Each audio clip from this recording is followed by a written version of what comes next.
So it is not because it was an accident that Ojwang was picked or chosen to be the sacrificial lamb. It was very well thought out. I've stopped thinking about Ruto as just someone who is doing everything wrong and it is happening because he's powerless or is not in a position to control everything. Ruto is in a position of control, power, and everything that is happening, it is well calculated and meant to serve a certain narrative. For starters, we are in June, when the budget is about to be read. We know what happened in June last year. And if your mind is not too far off forgetting, we had the cost of living riot that happened in 2023. People died. In 2024, people died. And when I say people, I mean the Gen Z died. All right? Now, Ruto has brought in Raila Odinga into the broad-based government. He has brought in his people and is feeding them very well. And they are all saying it is time to eat. The last person who was to be brought in was Orengo after Anyang' Nyong'o issued a letter. Anyang' Nyong'o was at State House. Now, the president wanted to test whether the Luo Nyanza is in his pocket and whether he has actually domineered and dominated and completely made Raila to submit to him. In other words, he wanted to test whether he has subdued Raila Odinga and the Nyanza region.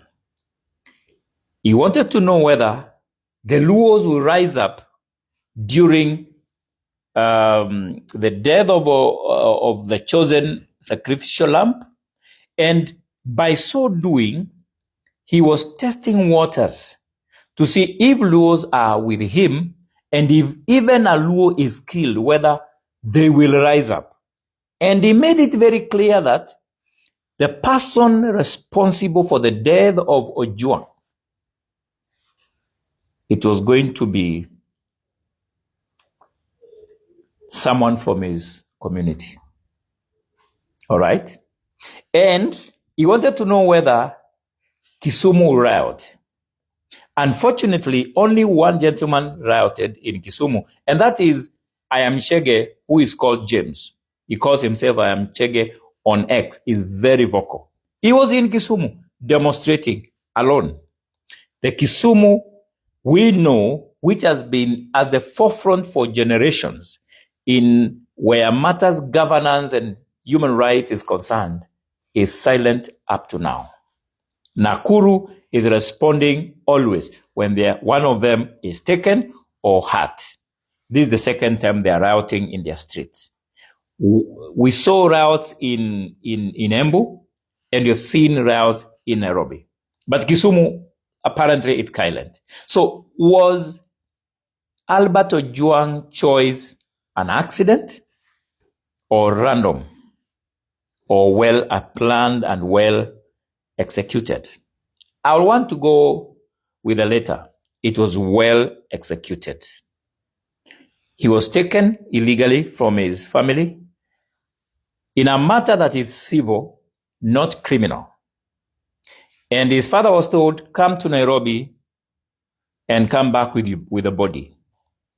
I think the father did not take much out of those discussions that those askaris said, but they were on a mission. They knew what they wanted to do. They had planned this to the smallest detail. And this is not about DIG, my people. This is not about an innocent young man being killed and dying in a police station. The government wanted you to know that they can take someone from Kisumu, bring him, or rather from Nyanza, and bring him to Nairobi without court authorization for intercounty exchange or transfer. And they kill him and put him in the cell. Register that he has come into the cell sick. And make sure that you know without a doubt that the police killed one of us. And see what the worst you can do. And remember, this is before the budget. So he was looking for all of us to rise up, go to the streets. Or he was expecting that we will not rise up, we will not go to the street, and will do nothing. And that will show him that he has indeed subdued Kenyans by the killings that have happened in the past and the abductions. So he wanted to test the theory, whether abductions of last year worked.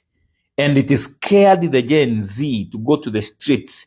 And indeed, he has proven that that was right. He also wanted to know how you will respond during the budget. And he now knows that the budget will be read, I think tomorrow. It will be passed, and Kenyans will do nothing. Because Ojwang was a sacrificial lamb to test the willingness and the commitment and the attitude and the mindset of Kenyans during these times. And remember, they did it knowing well that there's an anniversary coming of the deaths of Kenyans who died during the Gen Z demonstrations. So there is it. It wasn't an accident. Ojwang's death was well planned. Ojwang's death was to test the waters. How whether Nyanza will rise up against Ruto, or number two, whether the Gen Z spirit has been crushed, and number three, whether the budget reading will bring any chaos in this country. And all the theories are proved that indeed Ruto has Nyanza, Ruto has subdued the Gen Zs and the Kenyan spirit. They can't demonstrate, they can't do nothing. And it has shown, number three, that the budget will be read and there will be no uprising like in 2024. Now, he has the entire country on his grips. And that, my people, is my hypothesis. I hope I'm wrong.